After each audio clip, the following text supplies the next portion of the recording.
بسم اللہ الرحمن الرحیم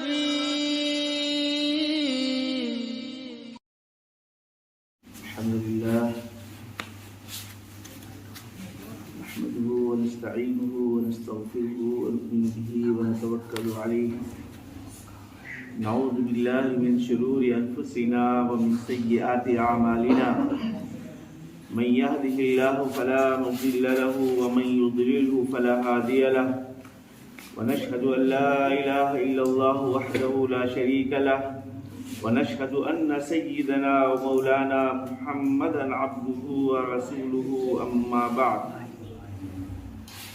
أعوذ بالله من الشيطان الرجيم بسم الله الرحمن الرحيم اهدنا الصراط المستقيم صراط الذين أنعمت عليهم غير المغضوب عليهم ولا الضالين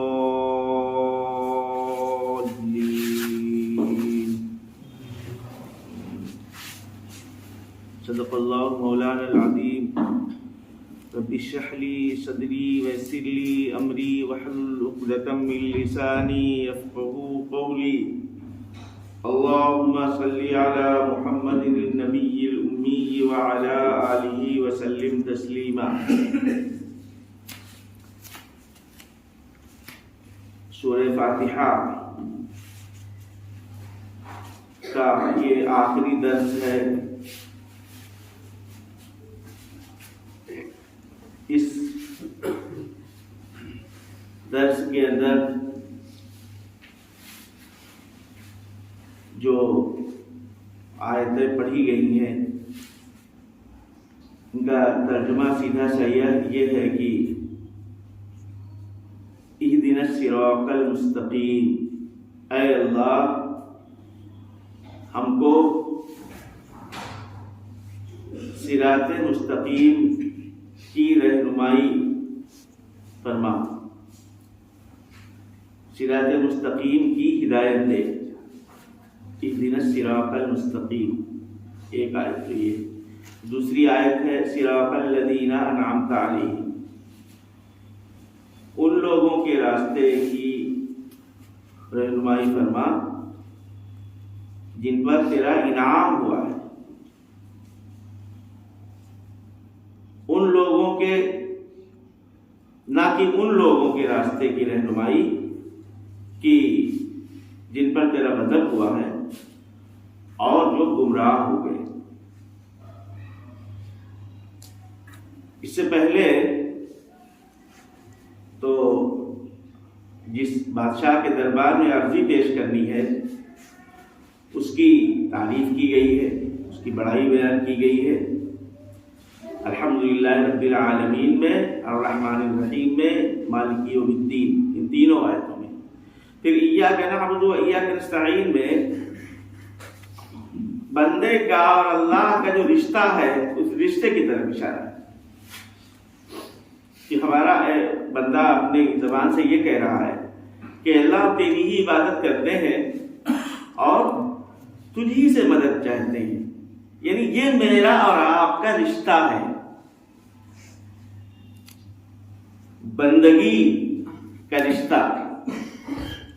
میں آپ کا بندہ ہوں اور آپ ہی میری دستگیری فرمائیے اور میری مدد فرمائیے.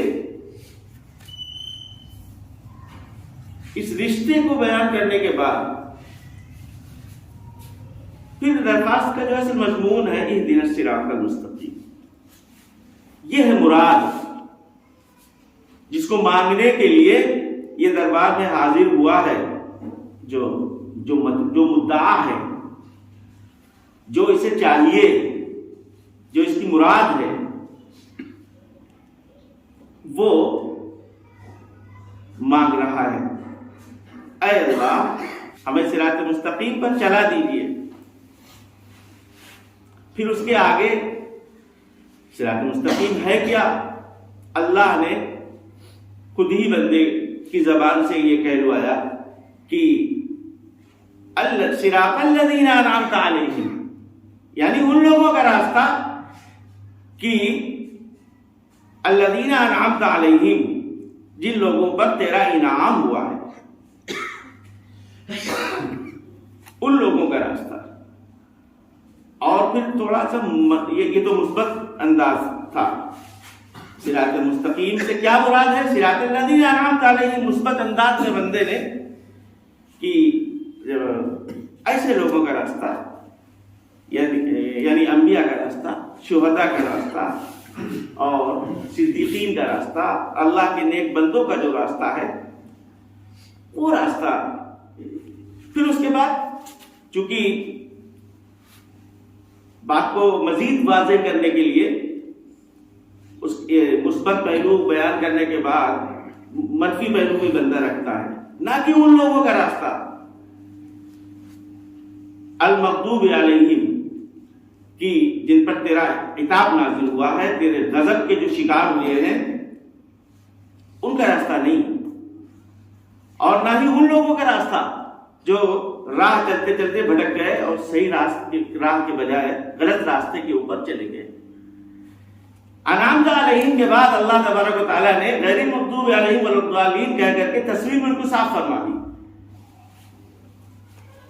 اس آیت میں ایک تو لفظ اہدنا ہے، اس کے معنی ہدایت کے ہیں۔ ہدایت کسے کہتے ہیں؟ ہدایت کے دو معنی ہیں۔ ہدایت کے اصل معنی تو اردو میں اس کا ترجمہ رہنمائی سے آپ کر لیجیے۔ ہدایت کے معنی رہنمائی، لیکن رہنمائی دو طرح کی ہوتی ہے۔ ایک تو زبانی طور پر پتہ بتا دینا، یہ بھی رہنمائی ہے، اور ایک یہ ہے کہ ہاتھ پکڑ کر کے منزل مقصود تک پہنچا دینا۔ یہاں رہنمائی سے مراد اہدنا صراط المستقیم، اے اللہ مجھے صراط مستقیم کی رہنمائی فرما۔ یہاں رہنمائی سے مراد وہی رہنمائی ہے، اے اللہ میرا ہاتھ پکڑ کر کے مجھے منزل تک پہنچا دیجیے۔ پھر اس ہدایت کی ایک تقسیم اور کی مفسرین نے، ایک ہوتی ہے ہدایت عامہ اور ایک ہوتی ہے ہدایت خاصہ۔ ہدایت عامہ کا تذکرہ قرآن پاک میں اللہ تعالیٰ نے اس طرح سے فرمایا ہے، الذی اعطی کل شیء خلقہ ثم ہدی، وہ ذات جس نے ہر چیز کو پیدا کیا پھر اس کی رہنمائی کی۔ یہ ہدایت عامہ ہے۔ یہ ہدایت اللہ تعالیٰ نے ایمان والے اور بے ایمان والے، حتیٰ کہ انسان ہوں یا جنات ہوں یا کوئی دوسری مخلوق ہو، چاہے وہ نباتات ہو، جمادات ہو، جتنی چیزوں کو اللہ تعالیٰ نے دنیا کے اندر پیدا کیا ہے، ان سب کی ان کے اعتبار سے مناسب رہنمائی کی ہے۔ اسی کا تذکرہ اللہ نے اس آیت میں، یہ 16ویں پارے کی آیت ہے، الذی اعطی کل شیء خلقہ ثم ہدی، کہ اللہ نے ہر چیز کو پیدا کیا پھر اس کے مناسب اس کی رہنمائی کی۔ اسی رہنمائی کا نتیجہ ہے کہ بچہ پیدا ہوا اور ابھی ہوش و حواس نہیں ہے، لیکن وہ دودھ تلاش کرنے لگتا ہے، اور ماں کا دودھ اگر اس کے منہ میں پہنچ گیا تو وہ پینا شروع کر دیتا ہے۔ یہ کون سی ذات ہے جس نے اس چیز کا الہام کیا اس کے دل کے اندر کہ تیری غذا یہاں پر ہے اور تجھ کو اپنی غذا اس طریقے سے حاصل کرنی ہے؟ یہ اللہ نے اس کی فطرت میں یہ مادہ رکھ دیا۔ استعداد اس کا ترجمہ آپ کر سکتے ہیں، اس رہنمائی کا ترجمہ کیا کر سکتے ہیں؟ استعداد رکھ کریں آپ، کہ اللہ نے کوئی ہر چیز کو پیدا کیا پھر اس کے مناسب اس کے اندر صلاحیت اور استعداد پیدا فرما دی۔ درخت زمین سے غذا چاہیے اس کو، تو زمین سے اپنی ضرورت کے مطابق وہ پودا غذا لے لیتا ہے، اس کے بعد بڑھنا شروع ہو جاتا ہے۔ یہ صلاحیت اللہ نے اس کے اندر رکھی ہے کہ وہ ہمیں زمین سے کون سی خوراک چاہیے وہ حاصل کر لیتا ہے، اور اس کے بعد وہ پروان چڑھنے لگتا ہے۔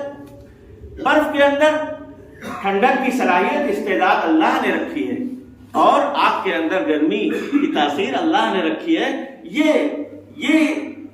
ہدایت اللہ تعالیٰ نے ایمان والا ہو یا بے ایمان ہو، حتیٰ کہ انسان کے علاوہ دوسری مخلوقات کو بھی اللہ نے یہ ہدایت دی ہے، کیونکہ اس ہدایت کے معنی ہے کہ الذی اعطى كل شيء خلقه ثم هدى، ہر چیز کو پیدا کیا پھر اس کے مناسب اس کو ہدایت دے دی، یعنی اس کی رہنمائی کر دی، وہ صلاحیت اس کے اندر پیدا کر دی جس سے وہ اپنا کام کرتی رہے، جس چیز کے لیے اللہ نے اس چیز کو پیدا کیا۔ ایک ہدایت ہوتی ہے ہدایت خاصہ۔ ہدایت خاصہ کے معنی ہے خاص رہنمائی۔ یہ ہدایت اللہ تعالیٰ ایمان والوں کو ہی دیتے ہیں۔ اس کے معنی یہ ہے ایسے اعمال خیر کی توفیق کہ جس سے آخرت کی منزل آسان ہو جائے اور اللہ اس سے راضی ہو جائے، آخرت اس کی بن جائے۔ یہ ہدایت، اس کو ہدایت خاصہ کہتے ہیں۔ اسی ہدایت کی طرف یہاں پر اشارہ ہے اور بندہ اپنے رب سے یہی ہدایت مانگ رہا ہے کہ اے اللہ وہ رہنمائی میری کیجئے کہ جس سے ہم آپ کے بتائے ہوئے راستے کے، آپ کے اور آپ کے نبی کے بتائے ہوئے راستے پر چل کر کے اور اس پر زندگی گزار کر کے آپ کی رضا حاصل کر لیں اور آپ کو منہ دکھانے کے لائق ہو جائیں، اور قیامت میں آپ کے دربار میں جب حاضر ہوں تو میرا روح سیاہ نہ ہو بلکہ ہم سرخ روئی کے ساتھ آپ کے دربار میں حاضر ہوں، پھر اس کے بعد آپ نے جن نعمتوں کو وعدہ فرمایا ہے ہم اس کے مستحق بن جائیں۔ اس ہدایت کی درخواست بندہ اہدنا الصراط المستقیم میں اپنے رب سے کر رہا ہے۔ کیا مانگ رہا ہے؟ صراط المستقیم۔ اب صراط مستقیم کسے کہتے ہیں؟ یہ تو ہدایت کی تشریح میں نے کی۔ صراط مستقیم، صراط کے معنی راستہ اور مستقیم کے معنی سیدھا، سیدھا راستہ۔ مفسرین نے صراط مستقیم کی تشریح میں کئی چیزیں لکھی ہیں۔ صراط مستقیم کہتے کس کو ہیں؟ صراط مستقیم اس راستے کو کہتے ہیں جو کشادہ ہو، اور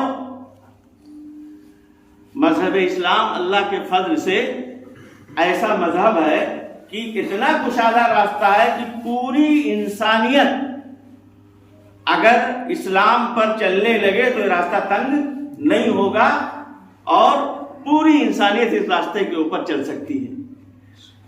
صراط المستقیم بندہ مانگا ہے، اور صراط المستقیم کی پہلی شرط میں نے کیا بتایا کہ اس راستے کا کشادہ ہونا چاہیے، تب اسے صراط المستقیم کہیں گے۔ اسلام میں یہ صفت اللہ نے رکھی۔ دوسری چیز، صراط مستقیم کا مطلب یہ ہے کہ وہ اعتدال والا راستہ ہو، اعتدال والا راستہ، یعنی افراط اور تفریط اس کے اندر نہ ہو، نہ اس پر چلنے میں بہت دشواری ہو اور نہ بالکل بہت زیادہ آسانی بھی نہ ہو، چونکہ اس راستے پہ چل کے جنت ملنی ہے، تو بیچ بیچ کا راستہ ہو، اعتدال والا راستہ، افراط اور تفریط سے جو خالی ہو۔ دیکھیے، افراط اور تفریط دو لفظ میں نے استعمال کیے ہیں۔ اسلام کے مقابلے میں اس سے پہلے کی جو قریب کی دو شریعتیں گزری ہیں، ایک شریعت موسوی اور ایک شریعت عیسوی، ان دونوں شریعتوں کو اگر آپ دیکھیں تو شریعت موسوی کے اندر سختی زیادہ تھی اور شریعت عیسوی کے اندر نرمی زیادہ تھی۔ حضرت موسیٰ علیہ السلام کی شریعت میں سختی کا یہ عالم تھا کہ اگر کسی نے ایک چاٹا رسید کیا تو اس امتی پر ضروری تھا کہ وہ بدلہ لے لے۔ کیا تھا؟ اس امتی پر بدلہ لینا ضروری تھا، اگر اس نے بدلہ نہیں لیا تو وہ گنہگار ہوتا۔ یہ سختی کا عالم تھا، اور کپڑے میں اگر نجاست لگ گئی تو وہ دھل کر کے پاک نہ ہوتا بلکہ کپڑا کیا کیا جاتا؟ کاٹا جاتا۔ اتنی سختی تھی حضرت موسیٰ کی شریعت میں۔ اب آئیے حضرت عیسیٰ کی شریعت کا حال۔ حضرت عیسیٰ علیہ السلام کی شریعت کا یہ حال تھا کہ وہاں نرمی ہی نرمی تھی، اور اتنی نرمی تھی کہ اگر کسی نے ایک چاٹا رسید کیا تو معاف کرنا ضروری تھا، یعنی بدلہ لینے کی وہاں پر اجازت نہیں تھی۔ اب آئیے ان دونوں شریعتوں کو سامنے رکھ کر کے اسلام کا ضابطہ دیکھیے۔ شریعت اسلامیہ کا حال یہ ہے کہ اگر کسی نے آپ کو ایک ہاتھ مارا تو آپ بدلہ لے سکتے ہیں، لیکن شرط یہ ہے کہ جتنی تیزی سے اس نے مارا ہے اتنی ہی تیزی سے مارے، اس سے کم ہو تو چلے گا، لیکن اگر اس سے زیادہ تیز آپ کا ہاتھ لگ گیا تو آپ کی گرفت اللہ تعالیٰ کے یہاں ہو جائے گی۔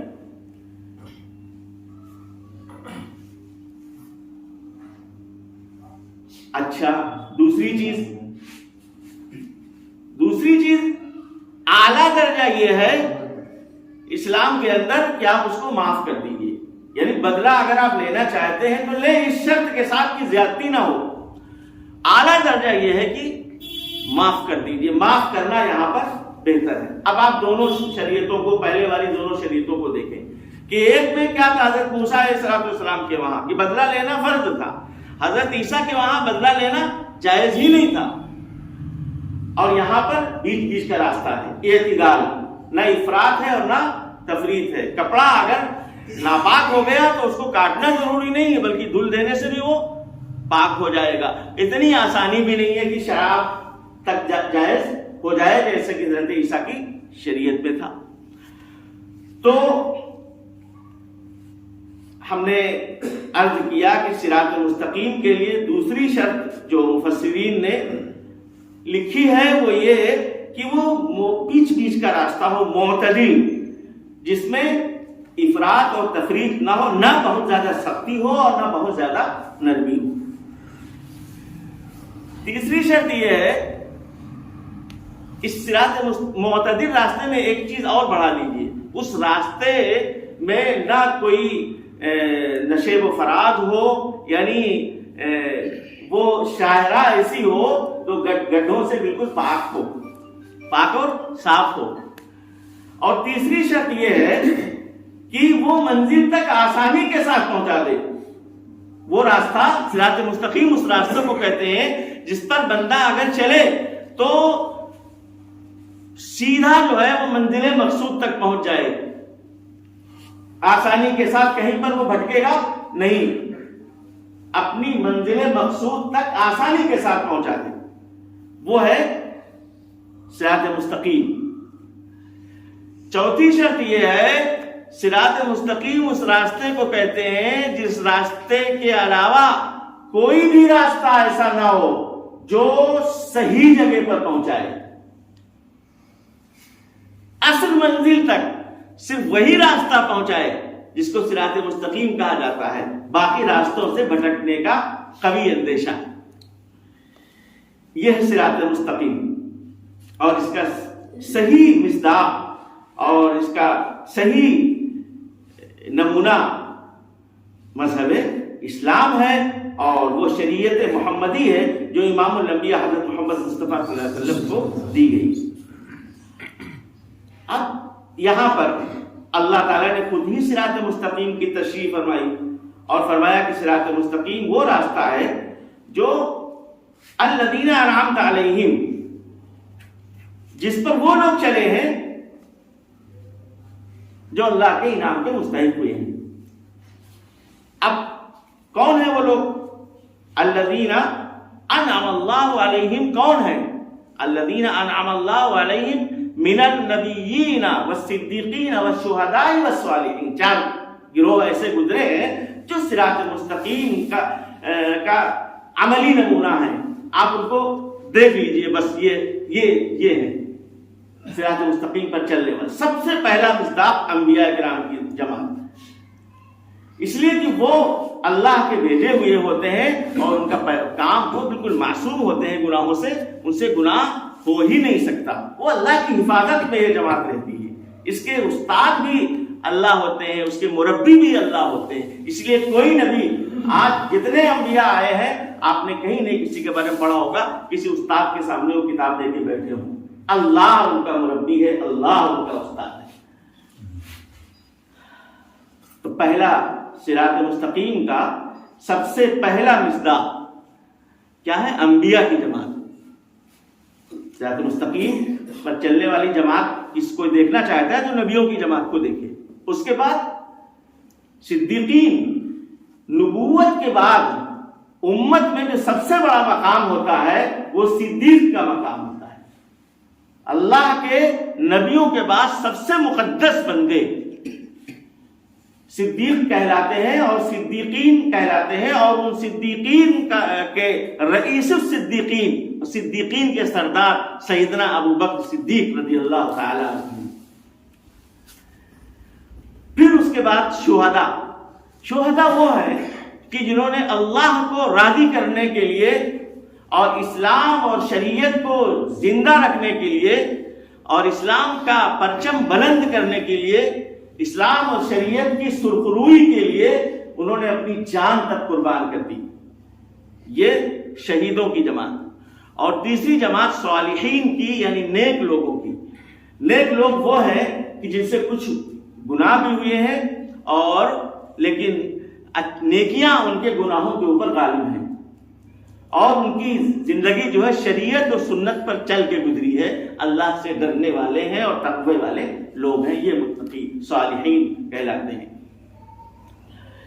تو صراط الذین انعمت علیہم کو منعم علیہم کون ہے، یعنی وہ لوگ کون ہیں جن پر اللہ کا انعام ہوا، اس کو اللہ نے دوسری جگہ بیان فرمایا کہ یہ 4 گروہ ہیں، ان کو آپ دیکھ لیجئے، یہ ہیں صراط مستقیم پر چلنے والا۔ یہاں پر ایک سوال یہ ہے کہ جب اللہ نے کہا اہدنا الصراط المستقیم، اے اللہ، بندہ اللہ کے دربار میں کھڑے ہو کر کے اس طرح کہتا ہے اہدنا الصراط المستقیم، اے اللہ مجھے صراط مستقیم پر چلا دیجئے، میرا ہاتھ پکڑ کر کے صراط مستقیم پر مجھ کو پہنچا دیجئے۔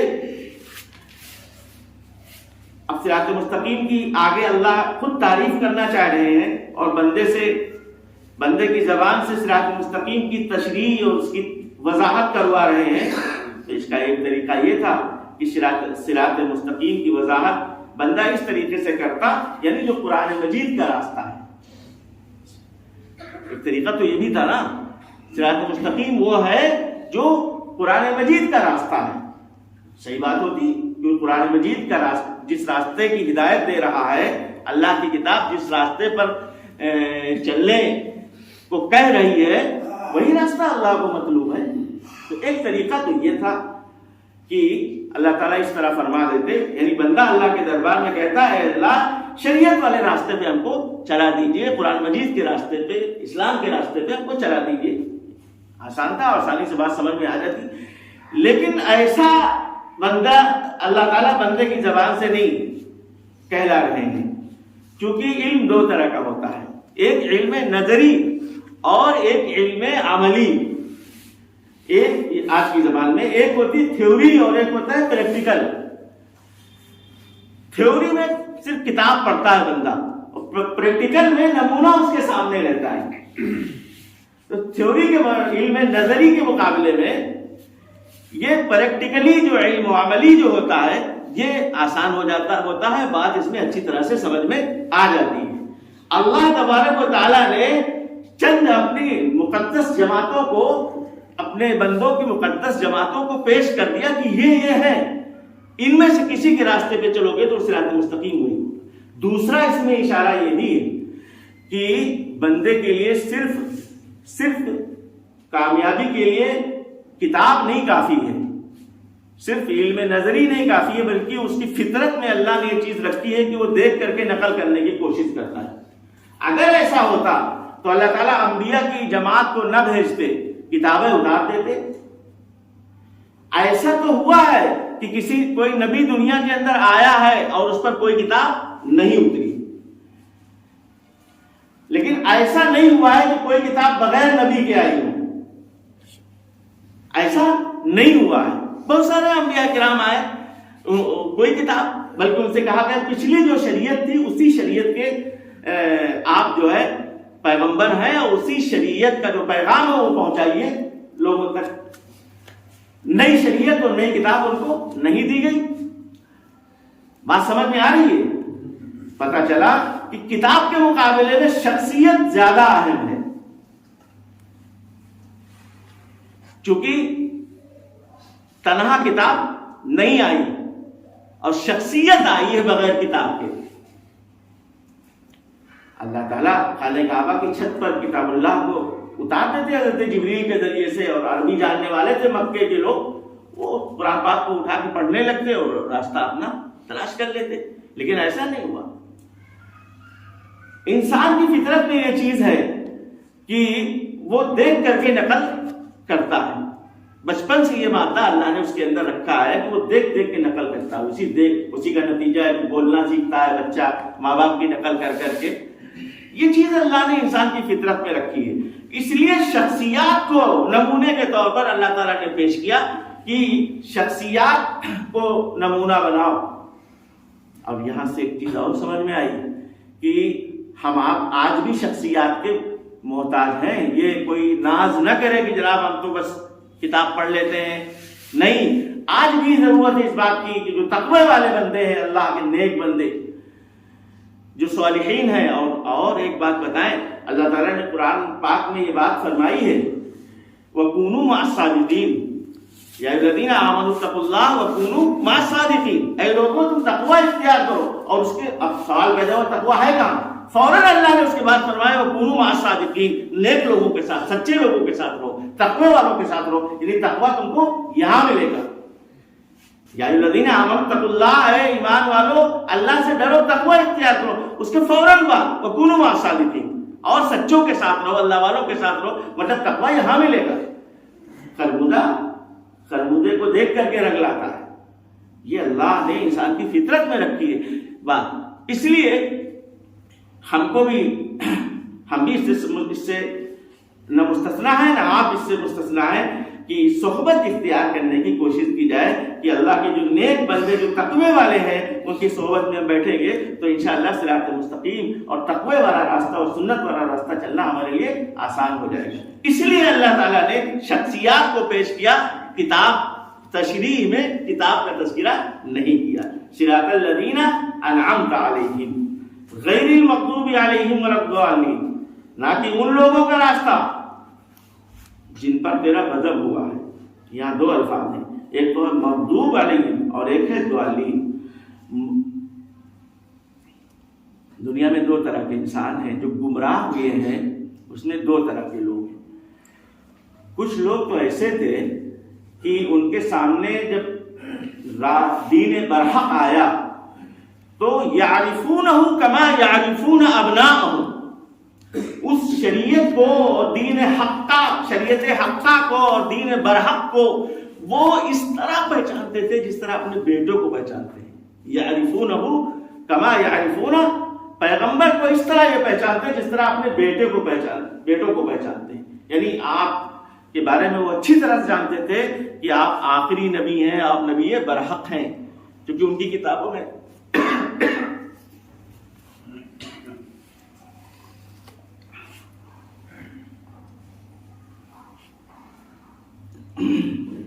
آخری نبی کی جو علامات اللہ تعالیٰ نے بیان کی تھی وہ ان علامات کی روشنی میں یہ پہچانتے تھے۔